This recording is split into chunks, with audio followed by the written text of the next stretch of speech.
और आज का जो हम लोग सेशन कैसे इंपोर्ट करते हैं, आइए शुरू करते हैं। तो सबसे पहले हम लोग शुरू करेंगे कैसे हम एक्सेल से इंपोर्ट कर सकते हैं परचेज बिल को। तो मैं आपको बता देना चाहता हूँ, मैंने यहाँ पे एक परचेज बिल का जो एक जो एक्सेल फाइल है वो बना के रखी है समय बचाने के लिए। और उसी बिल को मैं आपको इंपोर्ट करके दिखाता हूँ। तो सबसे पहले आपको क्या दिखाता हूँ। तो सबसे पहले आपको जाना होगा मास्टर्स के अंदर। मास्टर्स के अंदर आप आएंगे तो यहाँ पे आपके सेटअप के अंदर जाना है। और जब आप मार्क सेटअप के अंदर आएंगे तो इसका आपको एडवांस में जाना है। एडवांस के अंदर आपको ऑप्शन मिल जाता है इंपोर्ट परचेज। ध्यान से देखेंगे, पाथ में हटा नहीं रहा हूँ, आप लोगों को दिखता रहे इसके लिए कि आपको पहले जाना है मास्टर्स में। मास्टर्स के अंदर मार्क सेटअप, मार्क सेटअप के अंदर एडवांस फीचर्स, एडवांस फीचर्स के बाद आपको जाना है परचेज इंपोर्ट में। तो यहाँ आने का जो हमारा मेन रीजन है वो ये है कि जब आप एक्सेल से परचेज को इंपोर्ट करना चाह रहे हैं तो मार्क को नहीं पता है कि एक्सेल में डेटा कहाँ शुरू है, क्या डेटा है, क्या हेडर होने वाले हैं उसके, किस तरह की इंफॉर्मेशन मुझे फैच करके सिस्टम के अंदर लेके आनी है। तो ये सारी इंफॉर्मेशन आपको इंपोर्ट तो कर देगा मार्क, लेकिन आपको उससे पहले बताना होगा कि मेरे कौन से सेल में क्या डेटा रखा हुआ है, ताकि जब वो डेटा मार्क के अंदर आए तो मार्क उसको उसी सेल के अंदर, उसी कॉलम के अंदर फिट करे डेटा को। ठीक है। तो मैं यहाँ पे इंपोर्ट परचेज पे क्लिक करता हूँ। और इसके बाद आपको जाना है सबसे पहले मेथड पे। यहाँ पे बहुत सारे मेथड लिखे हुए हैं, तो ध्यान रहे कि ये जो है, अगर आपसे किसी और सिस्टम से बना बनाया मेथड अपने पास ला करके सिस्टम में रखना चाहते हैं, तो जैसे कि मैं यहाँ पे एक मेथड बना रखा है, अब मैं अपने सिस्टम में से एक्सपोर्ट करके और आपको दे दूं, आप सिस्टम जाके इंपोर्ट कर सकते हैं। इस पार्ट को डिलीट करना, डिलीट कर सकते हैं मेथड को। तो चलिए हम लोग मेथड देख लेते हैं पहले। समय बचाने के लिए मैंने यहाँ पे एक परचेज इंपोर्ट का मेथड बना के रखा हुआ है। मैं आपको दिखा देता हूँ कि इस इंपोर्ट मेथड के अंदर मैंने क्या क्या फील्ड्स ऐड करी हैं। तो फील्ड्स ऐड करने के लिए मुझे जिस चीज़ की सबसे ज़्यादा जरूरत पड़ी वो थी, मैं डेस्कटॉप पे जाता हूँ, मैंने जो अपनी फाइल रखी है मैं उसको ओपन कर लेता हूँ, एक्सेल की फाइल को। तो ये देखिए, ये जो एक्सेल की फाइल है, मैं इसी इंफॉर्मेशन को जो है अपने सिस्टम के अंदर इंपोर्ट करने वाला हूँ। और यही इंफॉर्मेशन जो है आप देखेंगे कि कैसे हम ऐड करते हैं। ये जो हेडर आप देख पा रहे हैं टॉप के ऊपर, इस हेडर को जो है पहले मुझे बताना होगा मार्क को कि मेरे एक्सेल के अंदर इस कॉलम के अंदर जो है ये डेटा रखा हुआ है। तो मैं यहाँ से वापस चलता हूँ मार्क के अंदर और आपको दिखा देता हूँ। तो कुछ इस नाम से जो मैंने फाइल यहाँ बना रखी है ये मैंने पिक किया है। नीचे आया, डिफॉल्ट टाइप किया, मैं परचेज कर रहा हूँ। Then file identifier, correct file को ढूंढना है, तो इसके लिए मैंने आइडेंटिफायर के तौर पे ये इसको एक्सेप्ट का मैं एक लेटर दिया है, इसको सर्च करना है। डेटा मेरा स्टार्ट हो रहा है सेकंड लाइन से, वो मैंने बता दिया वहाँ पे। एक्सेल में जो है सेकंड लाइन से मेरा डेटा स्टार्ट हो रहा है। इससे पहले जो है वो हेडर है। एंड पे मैं जीरो रख रहा हूँ बिकॉज हो सकता है कि मेरे एक्सेल के अंदर जो डेटा है वो 6 रो कॉलम तक आए, या उससे आगे भी जा सकता है, या फिर इसी तरीके से अगर मैं लेफ्ट टू राइट जाऊं तो सिर्फ जी तक नहीं, HIJK और एंड तक जा सकता है। तो जीरो रखने से आप इन्फिनिटी पे रहते हैं, मतलब कि जहां तक का भी डेटा होगा उसको पिक कर लिया जाएगा। एंटर करेंगे, बाकी इंफॉर्मेशन को चेंज ना करते हुए मैं आगे बढ़ जाता हूँ। फाइल फॉर्मेट पूछता है, फाइल फॉर्मेट के दो ऑप्शन दिए गए हैं। मैंने यहाँ पे CSV एक्सेल फॉर्मेट रखा है कि या तो XLS मतलब कि एक्सेल की फाइल हो, या फिर CSV फाइल हो, दोनों में से कोई भी फाइल मिले तो इस फॉर्मेट को एक्सेप्ट कर लेना है। कोई पासवर्ड नहीं है, इसको चेंजेस नहीं कर रहा हूँ मैं। नीचे आता हूँ और सेव करना है बिल के अंदर, तो परचेज बिल में सेव हो जाएगा जा करके मेरा, तो मैंने वो बता दिया इसको। एंटर किया। तो जब आप इसको पहली बार आएंगे तो ये पूरा खाली होता है, यहाँ पे कोई इन्फॉर्मेशन नहीं होती है। आपको बताना होता है कि आपका डेटा कहाँ पे है। तो देखिए मैंने कुछ नहीं किया है, सिर्फ इतना किया है कि एंटर प्रेस किया, जो मेरे बिल के अंदर इंफॉर्मेशन निकलता है वो सारी इंफॉर्मेशन को फेच करता गया है यहाँ पे। जैसे कि मैं बिल में गया, पहला है बिल नंबर जो आप देख पा रहे हैं ए के अंदर। तो मैं यहाँ पे बिल सर्च किया, तो मुझे अगर यहाँ पे बिल नंबर मिल जाता है तो अच्छी बात है, नहीं मिलता है तो मैं प्रॉपर यहाँ पे सर्च कर लूंगा इसको।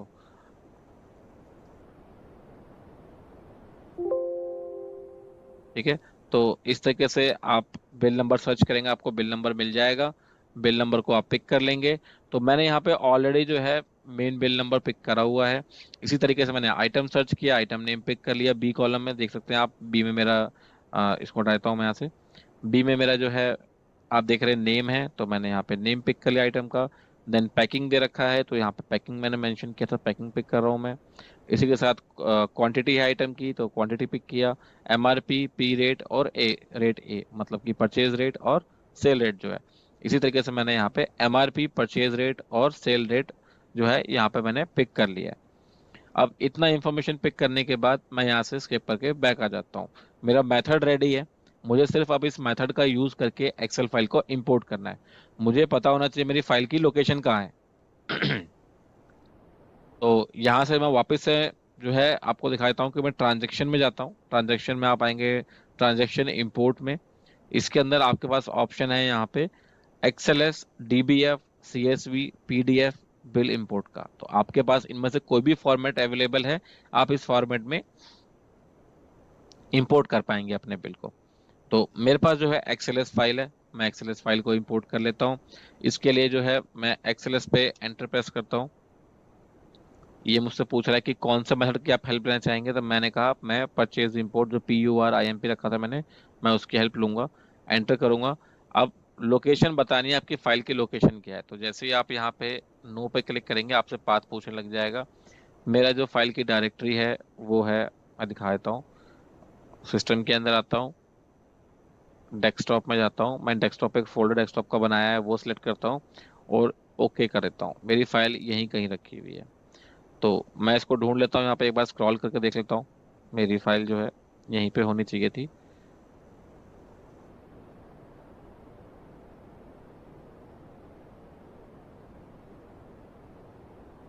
फाइल का नेम अगर आपको याद ना रहे, जैसे कि मुझे भी याद नहीं है फाइल का नेम, तो मैं सिंपली वापस से उसी फोल्डर के अंदर जाऊंगा और एक बार फाइल का नेम देख लूंगा। तो फाइल का नेम है PURIMP, जो मेरा मेथड है मैंने उसी नाम से फाइल रखा है। तो अच्छी बात है, इसको ढूंढने में मेरे को यहाँ पे आसानी होगी। मैं PURIMP करूँगा, मुझे फाइल मिल जाएगी। इस फाइल पे क्लिक करूंगा, सिलेक्ट बटन पे क्लिक करूंगा, आगे बढ़ जाएंगे। परचेज टाइप जो है मेरा वो इंपोर्ट रहने वाला है, परचेज रखने वाला हूँ। होलसेल करते हैं तो होलसेल पे रखेंगे, जैसे भी आपका इंपोर्ट कहाँ से आप इंपोर्ट कर रहे हैं। बिल में सेव करना है, होल्ड करना है परचेज को, तो ये आपकी अपनी विश है। हर किसी की अपनी एक प्रेफरेंस होती है कि आपको फाइल को होल्ड करना है या आप जो है इस फाइल को होल्ड नहीं करना चाहते। तो किसी भी वजह से अगर आप होल्ड करना चाह रहे हैं कि आपको अपना पुराना स्टॉक जो है पहले वो क्लियर आउट करना है, फिर आप इसको यूज करेंगे, या फिर जो भी आपका रीजन होगा उस वजह से आप होल्ड करना चाहते हो तो आप इसको यस कर देंगे, अदरवाइज नो करके आगे बढ़ जाएंगे। यहाँ डेट पूछ रहा है किस दिन में इसकी एंट्री बनानी है, तो मैं आज के डेट में इसकी एंट्री बना रहा हूँ, तो मैं आज के लिए करूँगा। आइटम सर्च किस बेसिस पे आप करते हैं अपने सिस्टम में, उसके हिसाब से आप जो है आप सेटअप कर लेंगे। मैं नेम के बेसिस पे ही करता हूं, तो मैं नेम रखता हूं, अदरवाइज कोड या बारकोड के बेसिस पे भी आप ये कर सकते हैं। तो इसी के बाद आपके पास जो है पार्टी सर्च का ऑप्शन आता है। पार्टी सर्च आप किस बेसिस पे करते हैं, कोड या नेम, तो मैं नेम के बेसिस पे ही पार्टी को सर्च करता हूँ, तो नेम रखूंगा। आगे आते हैं तो ये पूछ रहा है आपसे कि जब आप एक फाइल को इंपोर्ट करने जा रहे हैं एक्सेल में, अब उस एक्सेल के अंदर जितनी भी फाइल रहने वाली हैं, जो भी आपके आइटम रहने वाले हैं सॉरी फाइल के अंदर, वो अगर आइटम आपके इन्वेंट्री में ऑलरेडी क्रिएटेड होंगे तो ये उनके साथ मैप कर जाएगा। जो अगर कहीं भी अगर नेम मैच नहीं होता है तो वो आपको जो है अनमैच दिखाएगा। उस केस में आपको मैप करना होगा उन्हें।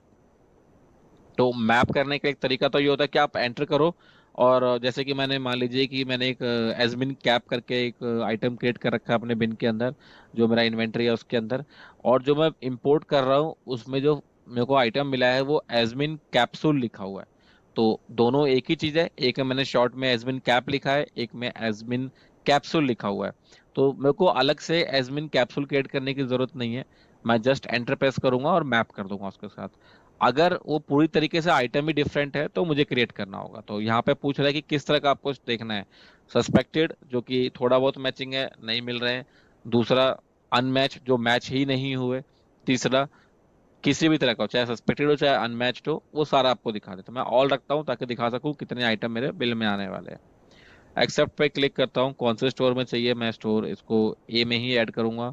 किस तरह का आपका परचेज टाइप है, लोकल सेंट्रल जैसा भी है, मैं लोकल परचेज कर लेता हूँ। इंपोर्ट डेटा करेगा, किस पर्सन के आप जो है लेजर पे या परचेज चढ़ाना चाह रहे हैं, तो मैंने शिवम जो है उनके नाम पे ऐड कर दिया। तो देखिए मुझे जो है ना इसने आइटम दिखा दिया कि सर देखिए आपके पास ये सारे आइटम है जो आप इंपोर्ट करना चाह रहे हो इसके अंदर।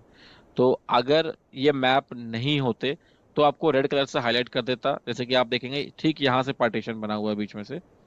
इससे इधर के जो आइटम है ये बिल में अवेलेबल आइटम है, और जो आप इस जगह से राइट साइड के आइटम देख रहे हैं ये मैप आइटम है। अगर कहने का मतलब यहाँ पे यह है कि ये सेम आइटम मेरे इन्वेंट्री में अवेलेबल है, अगर नहीं होते तो उस केस में ये रेड कलर से मार्क होते इस साइड पे और इधर ब्लैंक होता, मतलब कि आइटम ही मैप नहीं हो पाया किसी के साथ। उस केस में आपको जो है प्लस का साइन दबा करके और उस आइटम को क्रिएट करना होता है ऑन द स्पॉट। या फिर आइटम है, मान लीजिए मैंने मैगी के बदले यहाँ पे मैगी 100 ग्राम करा हुआ है, अब वो सेम ही आइटम है, मैं मैप करना चाह रहा हूँ, तो एंटर करके मैं इस पैसे एंटर करता और जो भी मेरा आइटम होता मैं उससे मैप कर लेता। फिलहाल के लिए मैप हो गया तो मुझे कुछ चेंजेस करने की जरूरत नहीं है।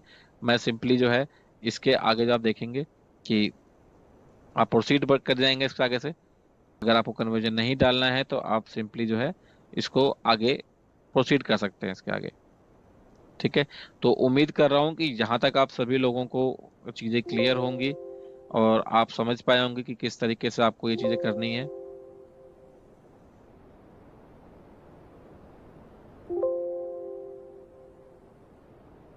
ठीक है, मैं सेव चेंजेस कर रहा हूँ, आइटम को एक्सेप्ट कर रहा हूँ और यहाँ से जो है ये आइटम मेरे इसमें आपको बिल में दिख जाएगा कि देखिए सारे आइटम जो लोड हो गए हैं।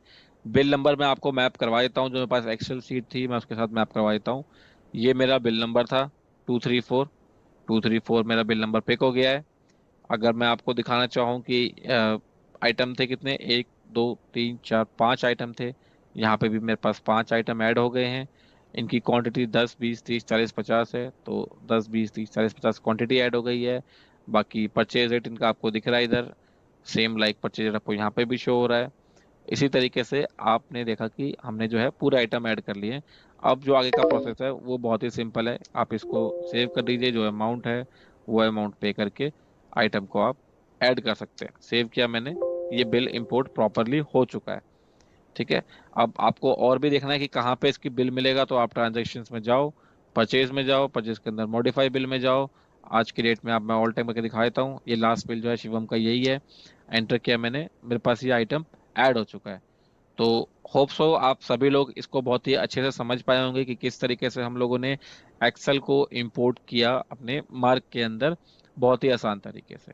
तो मेथड आपको सिर्फ एक बार बनाना होता है, एक बार आपने मेथड बना लिया उसके बाद जस्ट ये था हमारा एक्सेल का इंपोर्ट। अब हम आगे बढ़ते हैं और अब देखते हैं कि किस तरीके से आप सीएसवी इंपोर्ट कर सकते हैं, मतलब कि जो बिल आपको किसी ने भेजा है मेल के ऊपर, उस बिल को कैसे अपने सिस्टम के अंदर इंपोर्ट किया जाए। ठीक है, तो वो भी हम देख सकते हैं। यहाँ पे एक का सवाल है मैक्स का कि मोबाइल नंबर से परचेज बिल इंपोर्ट करें, तो बिल्कुल करेंगे। आज हम मोबाइल नंबर से ही परचेज बिल का इंपोर्ट करेंगे, बिल्कुल आपकी बात को मानी जाएगी। Thank you for the questions. आगे बढ़ते हैं। मैं आपको बताना चाहूंगा कि मेरे पास एक ईमेल आईडी है जिसके ऊपर जो है मेरे को एक बिल रिसीव हुआ है। मैं आपको दिखा देता हूँ, ये बिल है, मेरे को एक बिल जो है मुझे रिसीव हुआ है। और जब मैं देखता हूँ तो देखिए इसका फॉर्मेट दिखा रहा है लास्ट में डॉट CSV। तो मैं इसको ओपन करता हूँ तो ये कुछ CSV फाइल है, ऊपर आपको दिख जाएगा, नेम भी है। मैं इसको डाउनलोड कर लेता हूँ और डाउनलोड करने के बाद मैं इस फाइल को एक फोल्डर में जाके देखता हूँ। तो देखिए ये वाली फाइल है डेमो वाली। मैं इस फाइल को जो है यहाँ से पिक करके ड्रैग करके डेस्कटॉप पे ले आता हूँ, ताकि मेरे को मेरे लिए इसको अपलोड करना थोड़ा सा इजी हो जाएगा। तो मार्क में जाता हूँ वापस। और जब आप CSV को इंपोर्ट कर रहे होते हैं तो कहीं ना कहीं आप एक स्टैंडर्ड फॉर्मेट को फॉलो कर रहे हैं, जो कि सभी लोग यूज करते हैं। तो इसका फायदा ये मिलता है आपको कि स्टैंडर्ड फॉर्मेट होने की वजह से आपको कोई मेथड बनाने की जरूरत नहीं, आप सिंपली डायरेक्टली अपने ट्रांजेक्शन्स के अंदर जाएंगे, ट्रांजेक्शन इंपोर्ट में जाएंगे, स्टैंडर्ड बिल इंपोर्ट का ऑप्शन है, इस पर क्लिक करेंगे। आप बताएंगे कि आपके पास बिल कहाँ रखा हुआ है। मेरा बिल जो है डेस्कटॉप पे रखा हुआ है। मैं डेस्कटॉप पे क्लिक करता हूँ, ओपन करता हूँ। देखिए ये वाला जो है डेमो फार्मा डिस्ट्रीब्यूशन, यही जो कैश बिल है मेरा 14 नंबर है लास्ट में, यही बिल मैंने अभी अभी जस्ट डाउनलोड किया था। देखिए टाइम भी आ रहा है, करेक्टली अभी का डेट है। तो मैं इसी बिल को क्लिक करता हूँ, सिलेक्ट करता हूँ और यहाँ मुझे बताना है किस तरह का मेरा जो है प्रोसेस रहने वाला है। तो परचेज है, परचेज रखूंगा, इसको बिल में सेव करना है, होल्ड नहीं करना है मुझे इस आइटम को। सेम उसी तरह के क्वेश्चन पूछे जा रहे हैं, क्रॉस कर जा रहा हूँ इन सभी को और एक्सेप्ट कर लेता हूँ। अभी अगेन सेम क्वेश्चन, स्टोर में करना है, कौन से स्टोर में करना चाहते हैं, मैंने स्टोर ए सिलेक्ट किया। लोकल है सेंट्रल है वो आप सिलेक्ट कर लेंगे, मैंने लोकल रखा है इसको। किस पार्टी के नाम पे आप ये बिल परचेज कर रहे हैं, तो मैं यहाँ पे रनबैक से पिक कर लेता हूँ। और देखिए अभी जो आपको उस टाइम बताया था कि मैपिंग में जो आइटम आपके मैप नहीं होंगे वो आइटम है आपके सभी के सभी रेड कलर से मार्क हो जाएंगे, और आपके उसके सामने की जो जगह है वो खाली दिखेगी, ये मैप नहीं हो पाया। ये कहना चाह रहे हैं कि हमारे पास एक आइटम है एसबिन कैप करके, ये आइटम कहीं मैप नहीं हो रहा है। तो बाकी आइटम तो बिल्कुल A to Z इसको सिमिलर मिल गए, तो इन्होंने मैप कर लिया।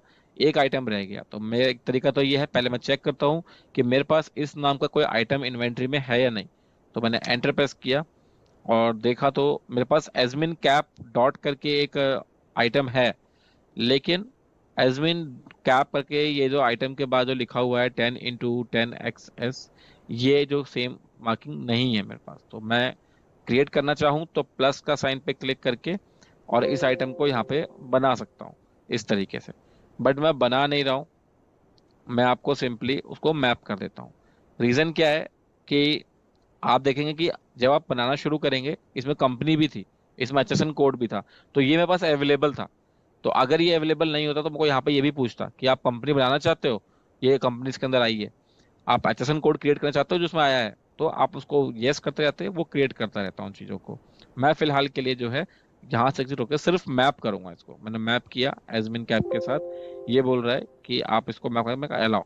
तो देखिए यहाँ जो है मेरा आइटम मैप हो गया, डिफरेंस जो है प्राइसिंग का आ रहा है बट आइटम सिमिलर है। तो मैंने आइटम को मैप किया, और इतना करने के बाद जो है आप सिंपली अब इसको आप कंटिन्यू कर सकते हैं। यहाँ से जब आप स्केप की प्रेस करेंगे तो आपको पूछेगा कि ये चेंजेस आपको सेव करना है, मैंने कहा यस, आप इसको सेव करो, एक्सेप्ट करना है। स्टार्ट इंपोर्टिंग, सारे आइटम मैप हो चुके हैं, इंपोर्ट स्टार्ट करना है, मैंने कहा यस। और देखिए यहाँ से ये जो आइटम है मेरे को सारे शो कर रहा है इधर इस जगह पे। तो इस जगह पे आप अपने सारे आइटम देख पा रहे होंगे कि बैच नंबर है, ये आइटम का नेम है, ये रेट है, ये सभी चीजें जो है आप यहाँ पे मैच कर पाए। ये बिल आपको शो कर रहा है, बिल में सारे आइटम ऐड हो गए हैं। जैसे आप अब नॉर्मल प्रोसेस करते हैं उसी तरीके से प्रोसेस करके आप यहाँ पे अमाउंट एंटर कर दीजिए। अगर आपने पे किया है क्रेडिट में तो क्रेडिट में छोड़ सकते हैं। मैंने पूरा अमाउंट पे किया है तो मैं पूरा अमाउंट एंटर करता हूँ यहाँ पे, सेव कर लेता हूँ। देखिए बिल इंपोर्ट प्रॉपरली हो चुका है और ये सारे आइटम जो है मेरे इन्वेंट्री में ऐड हो चुके हैं। एजमिन कैप जो पहले क्वांटिटी कम थी उसमें और क्वांटिटी आ गई है, प्राइसिंग आप देख पा रहे होंगे। तो ये जो मैंने आपको बताया दूसरा तरीका, ये तरीका था आपका CSV फाइल इंपोर्ट करने का। इसके अंदर किसी भी तरह का कोई आपको मेथड क्रिएट नहीं करना है, कोई आपको परेशानी लेने की जरूरत नहीं है, डायरेक्टली आप सीधा स्टैंडर्ड इंपोर्ट से इसको इंपोर्ट कर सकते हैं। राजश्री बोरा जी बोल रहे हैं how to import sale report. Sir आज का जो हमारा टॉपिक है वो हमारा परचेज इंपोर्ट का है, तो आज हम सिर्फ परचेज इंपोर्ट की बात करेंगे। बट जो हम लोग प्रोसेस कर रहे हैं ये हमारा रहने वाला है मार्क टू मार्क इंपोर्ट, जिसको हम लोग कोलैबोरेटिव कॉमर्स के नाम से भी जानते हैं। तो जैसे कि मैंने बताया था आपको स्टार्टिंग में भी, अगर बायर और सेलर दोनों मार्क यूज करते हैं तो वो लोग क्या कर सकते हैं कि एक जो सेलर है वो आपको सेल बिल बना करके उसको सर्वर पे अपलोड कर देगा, और जो बायर है वो अपने सिस्टम में जा करके उसी बिल को इंपोर्ट करके और अपने बिल में एज ए परचेज इंपोर्ट चढ़ा सकता है, उसको स्पेशली बनाने की जरूरत नहीं है। जो उसकी रिक्वायरमेंट होगी, जो बेसिक इसका जो इसके पीछे का कॉन्सेप्ट है मैं आपको बता देता हूँ। बायर के पास सेलर का लेजर होना चाहिए, सेलर के पास बायर का लेजर होना चाहिए। अब लेजर तो आप बना लेंगे, लेकिन दोनों में कुछ ऐसा यूनिक फील्ड लेना पड़ेगा जो कि बायर की आइडेंटिटी को कंफर्म करे और जो सेलर का अकाउंट है उसकी आइडेंटिटी को भी कंफर्म करे। तो मैं बता देता हूँ मैंने क्या किया इसके लिए। मैंने यहाँ पे दो कंपनी क्रिएट करी है, एक ही सिस्टम पे दिखाने के लिए, एक कृष्णकांत प्रसाद के नाम से, दूसरा डेमो फार्मा डिस्ट्रीब्यूशन निधि शर्मा के नाम से। तो जो अगर मैं इसको एडिट करूं तो आप देखेंगे इसमें एक फ़ोन नंबर मैंने जो है रेफरेंस लिया है, जैसे कि मुझे बताया था यहाँ पे चैट में एक पर्सन ने कहा भी था कि उन्हें जो है ये मैक्स सिद्दीकी ने कहा था कि मुझे जो है अ, आज फ़ोन नंबर के बेसिस पे करके दिखाइए, तो मैंने phone number as a reference लेके चलता हूँ। मोबाइल नंबर आप देखिए मैंने यहाँ डाला है 9911343434, ये इस कंपनी का प्रोफाइल का फ़ोन नंबर है। अब यही लेजर जब आप एक जो सेलर है उनके यहाँ लेजर क्रिएट करेंगे तो उनके अकाउंट में जो आपका लेजर बनेगा निधि शर्मा का, उसमें यही नंबर होना चाहिए। और निधि शर्मा के इस कंपनी में जब कृष्णकांत प्रसाद का लेजर बनेगा तो वहां पे जो नंबर कृष्णकांत प्रसाद के लेजर के कंपनी के अंदर है ये जो नंबर है 9911432576, ये नंबर जो है वो सामने वाले पार्टी के जो कंपनी है उसके अंदर जो मेरा लेजर बनेगा कृष्ण कांत का, उसके अंदर ये नंबर होना चाहिए। तो मैंने क्या किया, दोनों पार्टी के पास एक दूसरे का लेजर बनाया और रेफरेंस के लिए नंबर रखा है, क्योंकि वो यूनिक वैल्यू है। कोई भी यूनिक चीज आप रख सकते हैं। फोन नंबर है, जीएसटी नंबर है, या फिर ईमेल आईडी, इन तीनों में से कोई भी एक चीज आप यूज कर सकते हैं। मैं फिलहाल आपको फोन नंबर के बेसिस पे करके दिखाता हूँ ये। तो मैंने एक लेजर बना के रखा है। पहले मैं कृष्णकांत प्रसाद को ओपन करता हूँ और यहाँ पे मैं आपको लेजर में दिखा देता हूँ। देखिए, निधि शर्मा का मैंने एक लेजर बनाया है। इसको अगर मैं एडिट करूँ, आपको इन्फॉर्मेशन दिखाना चाहूँ, तो आप देखेंगे कि यहाँ पे जो है 99113434, जो मेरे उस कंपनी में नंबर था निधि शर्मा के, वो मैंने यहाँ लेजर में रखा है अपने पास। और इसी तरीके से जब मैं निधि शर्मा की कंपनी में जाऊंगा तो वहां पे कृष्णकांत का लेजर होगा, जहाँ पे मेरी कंपनी का, कृष्णकांत की कंपनी का नंबर ऐड किया गया होगा। ये कृष्णकांत, मैं इनको एडिट करता हूँ तो देखिए वही सेम नंबर 9911432576 जो है वो नंबर यहाँ पे रखा गया, जो कि उस कंपनी में था। अब लेजर मैंने आपको दिखा दिया। बेसिक सेटअप क्या करना है वो देख लेते हैं। दोनों कंपनी में जाना है, कंट्रोल रूम में जाना है, आपको सर्च करना है मार्क टू मार्क, और दोनों के लिए आपको सेटअप रेडी करना है मोबाइल नंबर के लिए। मैं पहले जो निधि शर्मा का कंपनी है उसमें सेट करता हूँ, फिर बाद में कृष्णकांत में सेट करूंगा। मार्क सेटअप में गया, कंट्रोल रूम में गया, सर्च में गया, यहाँ मैंने सर्च किया मार्क टू मार्क, एंटर किया, सबसे ऊपर ही आ रहा है मार्क टू मार्क। मैंने यहाँ पे मोबाइल नंबर सेट किया डिफॉल्ट, और यहाँ पे वो नंबर एंटर किया जो मेरी कंपनी का नंबर है। मतलब कि निधि का नंबर मैंने निधि के में ऐड कर दिया, और कृष्णकांत के लेजर में जो कृष्ण कंपनी में जो नंबर है वही मैं उनके सेटिंग में जाकर उनका नंबर सेट करूंगा।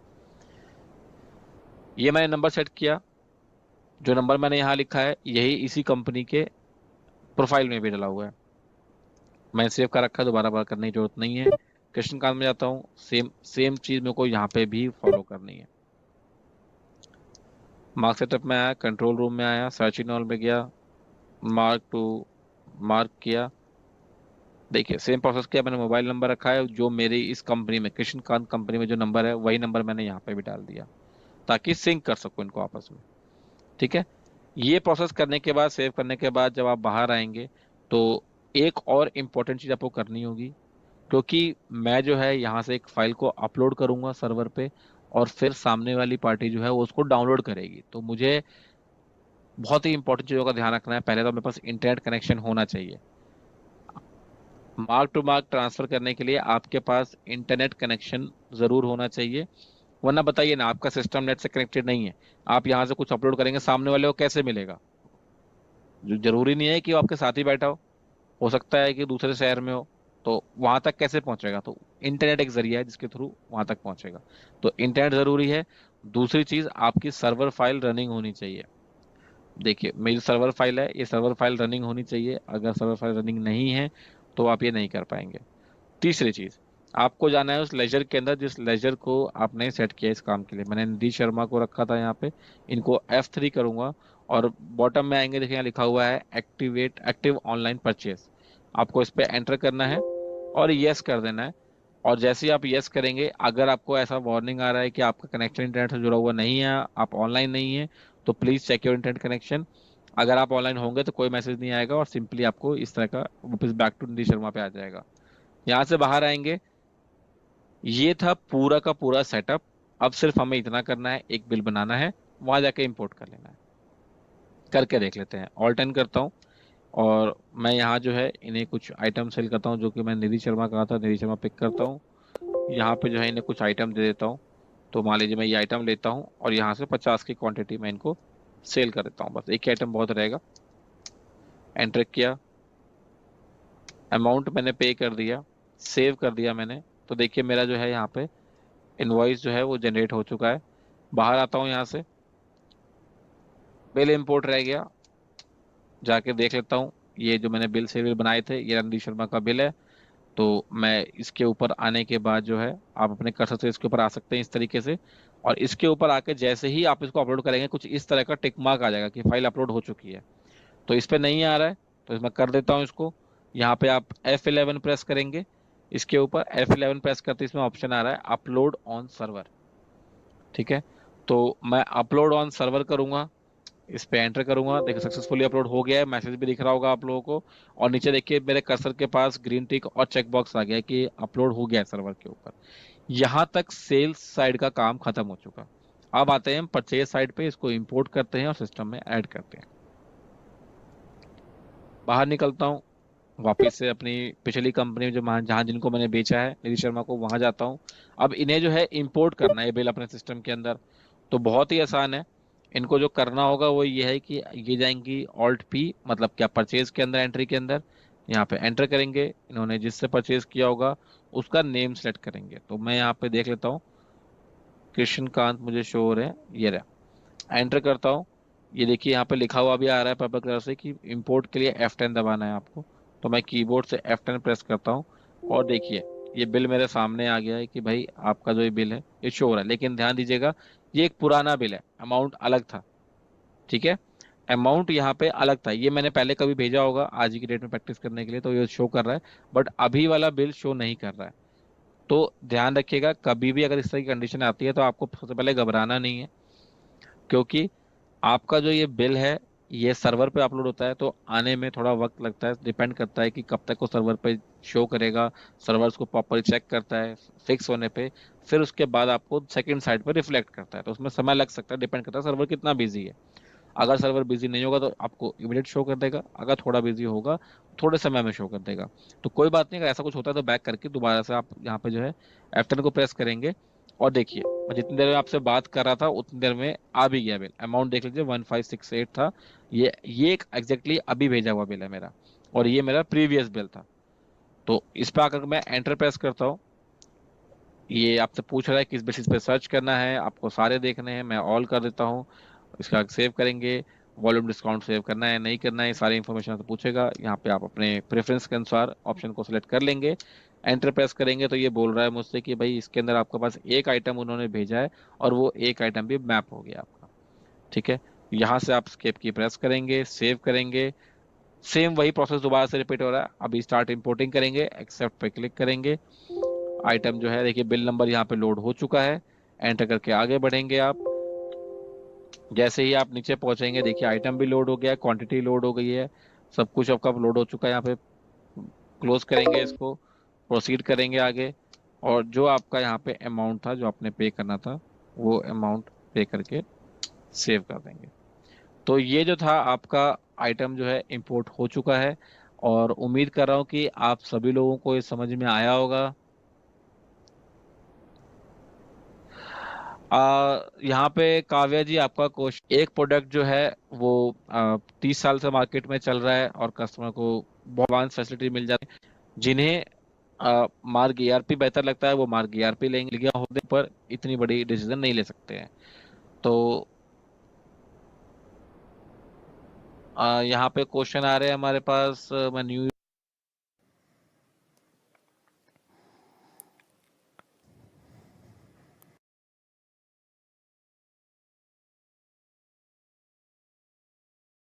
किस तरह के शॉर्टकट्स थे हमारे पास। अब हम आपका समय बचाएंगे, आपका बेनिफिट पहुंचाएंगे आपको। सेल के अंदर जो है आप कैसे कौन से अपने बेनिफिट देख करके कर सकते हैं। तो यहाँ से जो है अब जब स्टार्ट करने वाले हैं अपने परचेज के स्टेप्स। सो अब आप देखेंगे कि परचेज के अंदर ये कैसे काम करता है और अब सेल में कैसे काम करता है। तो कुछ शॉर्टकट्स के बारे में जानेंगे सेल के, इसी के साथ साथ कुछ ऐसे हिडन फीचर्स जिनके बारे में आपको अभी तक कोई जानकारी नहीं थी, वही जानकारी हम लोग जो है अभी देखने की कोशिश करेंगे इसके अंदर। तो यहाँ जो है आप जैसे मेरी स्क्रीन देख पा रहे हैं, तो मैं अब यहाँ पहले स्टार्ट करूँगा आप लोगों के साथ कुछ अच्छी चीज़ों से, जहाँ सबका टाइम बचता है, समय बचता है आपका। तो सबसे पहले हमारे पास एक ऑप्शन है कि कैसे आप जो है हर एक सेल बिल के ऊपर अपने एंटर को बचा सकते हैं कि एक्स्ट्रा एंटर प्रेस ना करना पड़े, आपका समय बचे। तो इसके लिए हमारे पास एक है कि जो आप सेल बिल बनाते हैं आप देखेंगे कि यहाँ पे जो है अभी आज की डेट आ रही है, लेकिन आप चाहें तो इस डेट को पुरानी डेट में भी कन्वर्ट कर सकते हैं। लेकिन मैं चाहता हूँ कि जैसे कि मैं हर बार बिल नए डेट के अंदर बनाता हूँ तो मुझे नए डेट के ही बिल चाहिए होते हैं, हर बार मुझे बैक डेट में जाने की ज़रूरत नहीं पड़ती है। तो मैं क्यों खामोखा यहाँ पे आके हर बार मुझे ये एंटर करना पड़े। तो इस एंटर को बचाने के लिए मैं क्या करता हूँ कि सिंपली जो है मुझे जाना होगा मास्टर्स में। यहाँ से मैं आता हूँ पासवर्ड एंड पावर्स के अंदर एंड ऑपरेटर्स में आता हूँ। अब जिस भी ऑपरेटर को आप चाहते हैं कि वो कोई प्रीवियस डे की बिलिंग ना कर सके, करंट डेट में ही बिलिंग करे, उस पर्टिकुलर यूज़र पे जाकर के आपने प्रेस करना है एंटर। तो जैसे मैं यहाँ पे आता हूँ और आप देख सकते हैं कि ये अंकित के नाम से बना हुआ पार्टी है मेरी, या फिर हमारे पास एक यहाँ पे जो यूज़र है वो सुपरवाइज़र है। मैं उसी में करके आपको दिखाता हूँ चेंज। मैंने यहाँ पे एंटर प्रेस किया। सर्च के अंदर जो है मुझे सर्च करना है डेट। मैंने डेट सर्च किया। जैसे ही मैंने डेट सर्च किया तो आप देखेंगे कि यहाँ पे सेकंड ऑप्शन जो बोलता है वो ये बोल रहा है कि वर्किंग डेट अभी बाय डिफ़ॉल्ट ए है। इसका मतलब है किसी भी दिन में बिलिंग कर सकता हूँ, चाहूँ तो बैक डेट का, चाहूँ तो फ्यूचर डेट का बिलिंग कर सकता हूँ। बट मैं नहीं चाहता कि ऐसा कुछ हो, तो इसके लिए मैं क्या करता हूँ, इसको एस करता हूँ कि हमेशा टुडे, आज के डेट में, करंट डेट में इसकी बिलिंग हो। तो इसके लिए मैंने यहाँ पे करा एस। एस करने के बाद जो है यहाँ से बाहर आकर के मैं इसको सेव कर दूंगा चेंजेस को सेव करने के बाद आपको सिंपली करना है वो ये कि आपको अपना यूज़र फिर से लॉगिन करना होगा। तो मैं यहाँ कंट्रोल यू प्रेस करता हूँ, अपना यूज़र का नेम एंटर करूँगा, पासवर्ड एंटर करूँगा यहाँ पे मैं अपना, और वापस से डैशबोर्ड पे आ जाऊँगा। अब जब आप ऑल्ट एंड प्रेस करेंगे तो आप देखेंगे कि मुझसे यहाँ पे डेट पे कुछ भी नहीं पूछा जा रहा है। मैं दोबारा करके दिखाता हूँ। मैं ऑल्ट एंड सेल बिल के लिए जैसे ही प्रेस कर रहा हूँ, देखिए डेट मुझसे पूछ ही नहीं रहा है, और आप बिलिंग जो देख सकते हैं वो अभी करंट डेट की ही हो रही है। यहाँ पे भी आप देख सकते हैं बिलिंग जो है करंट डेट की हो रही है, जिससे हो क्या रहा है कि मेरा एक एंटर सेव हो जा रहा है, मेरा टाइम बच रहा है यहाँ पे। इसी के साथ साथ जो है ये एक अच्छा फीचर था। अब आप ये भी चाह रहे होंगे कि किसी तरीके से आपका जो ये विंडो है इसकी आपको ज़रूरत नहीं है, इसको हम लोग बोलते हैं पार्टी हिस्ट्री विंडो, जहाँ पे आपकी कस्टमर का स्टेटस शो करता है, इस साइड पर पार्टी की हिस्ट्री शो करता है। तो अगर आपको ये विंडो नहीं चाहिए, आप चाहते हैं कि सीधा जो है आगे कंटिन्यू बिलिंग होती रहे, मुझे यहाँ पे स्किप की प्रेस करने की ज़रूरत, या फिर इसके बाद जो है मुझे एंटर करके इसको स्किप ना करना चाहें, तो आपने सिंपली करना क्या है कि आपने जाना है मास्टर्स में, मार्क सेटअप, कंट्रोल रूम। यहाँ पे आपने सर्च करना है party status. Party status search किया आपने, और यहाँ पे आपको दिखेगा option show party status on transaction. तो अगर आपको ये नहीं चाहिए तो आप यहाँ पे सिंपली नो कर देंगे। नो करके यहाँ से बाहर आकर इसको सेव कर देंगे। अब जब आप बिलिंग करेंगे, आप कोई पार्टी चूज करेंगे, तो देखिए आपके सामने वो विंडो नहीं आई जो कि पहले आ रही थी पार्टी हिस्ट्री की। तो पार्टी हिस्ट्री की विंडो ना आने की वजह से आपका एक वहाँ पे भी एंटर सेव हुआ, एक इससे पहले हमने आपका एंटर सेव किया जब आपको डेट एंटर करना पड़ रहा था। तो कुछ इस तरीके से आप जो है अपने एंटर्स को सेव कर सकते हैं। अब आप चाहते हैं कि यहाँ जो है मुझे कैश पार्टी जो है डिटेल्स देखनी है, तो इसके लिए आपको सिंपली क्या करना होगा, आपने जाना है कंट्रोल रूम के अंदर। यहाँ पे आपने सर्च करना है cash party, sorry party on cash.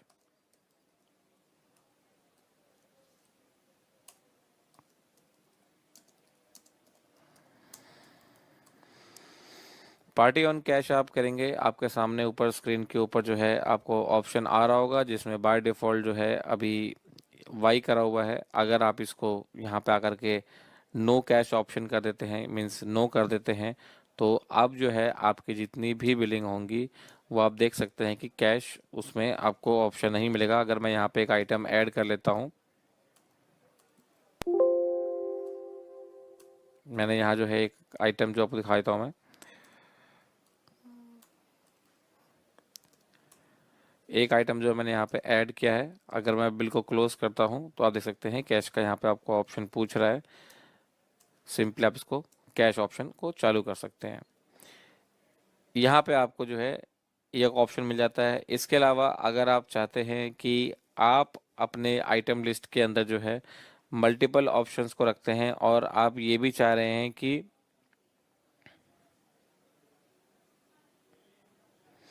अब यहाँ पे आप चाह रहे हैं कि आप सिंपली जो है ऑल टाइम करते हैं, बिलिंग कर रहे हैं किसी भी चीज़ के लिए, और आपने जो है आइटम ऐड करते वक्त मल्टीपल टाइम्स जाके आइटम्स के ऊपर क्लिक करना पड़ता है। आप एंटर क्लिक करते हैं, फिर आप कोई दूसरा आइटम ऐड करना चाहते हैं, फिर आप यहाँ पे आते हैं, फिर इधर आप आकर के कुछ आइटम क्लिक करते हैं। इस तरीके से आपका काफ़ी टाइम जाएगा अगर आपको बहुत सारे आइटम ऐड करने हैं तो। बट उसका आसान तरीका क्या है, आप यहाँ पे आते हैं और सिंपली आपको प्रेस करना है कंट्रोल डब्ल्यू जो है आपका फास्ट बिलिंग के लिए यूज होता है। आप यहाँ कंट्रोल डब्ल्यू प्रेस करेंगे, देखिए टॉप पे लिखा हुआ भी आ रहा है, कंट्रोल डब्ल्यू प्रेस करना है। देन आपको उसमें आइटम डालने के बाद आपको क्वांटिटी डालने का एंटर करना है। जैसे मैंने यहाँ पे ऐड करता हूँ, मैंने यहाँ पे जो है एक क्वांटिटी ऐड करी, मैंने यहाँ पे ये एक क्वांटिटी इसकी ऐड कर दी। ऐसे ही मैं बिलोंग पे आया, एक क्वांटिटी मैंने इसकी भी ऐड करी। इसके अलावा मैं जाता हूँ बॉटम में, मुझे कुछ और आइटम अगर चाहिए तो मेरे को यहाँ पे जो भी आइटम चाहिए होगा मैं उस आइटम पे जा करके अपने सिंपली जो है मेरे को एसिड रैम चाहिए, मैंने इस पर क्लिक किया, 2 क्वांटिटी मैंने इसका भी ले लिया, ME40 है, इसका भी मैंने जो है 10 क्वांटिटी रिसीव कर लिया। जब ये करा हुआ मुझे हो जाएगा, मुझे अगेन दोबारा कंट्रोल डब्ल्यू प्रेस करना है और देख सकते हैं कि आइटम जो है मेरा वो एक ही बार में लोड हो गया है।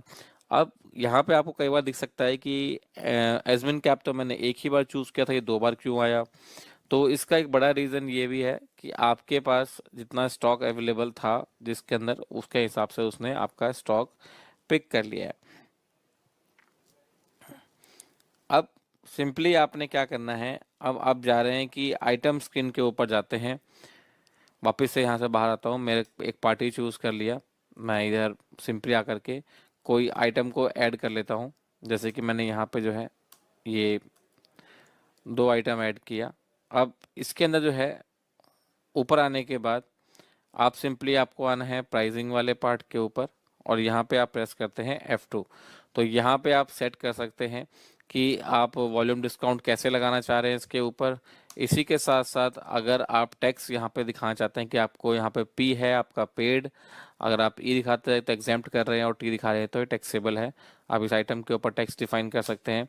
इसी के साथ आप इसका यहाँ पे सेस, MRP और कहाँ से आप चालान से किस डेट से लोड करना चाह रहे हैं वो, और प्लस में कुछ रिमार्क डालना है इस आइटम के लिए तो आप यहाँ पे रिमार्क्स ऐड कर सकते हैं इस आइटम के लिए। तो ये भी एक अच्छा फीचर है, आप किसी पर्टिकुलर आइटम के ऊपर जाकर के रिमार्क्स ऐड कर सकते हैं, उसका वॉल्यूम डिस्काउंट सेटअप कर सकते हैं। इसी के साथ साथ आप ये बता सकते हैं कि वो आइटम टैक्सेबल है, एग्जेम्प्ट करना है उसके अंदर, या फिर ऑलरेडी पेड टैक्स आइटम है। तो ये चीज़ें आप कर पाएंगे।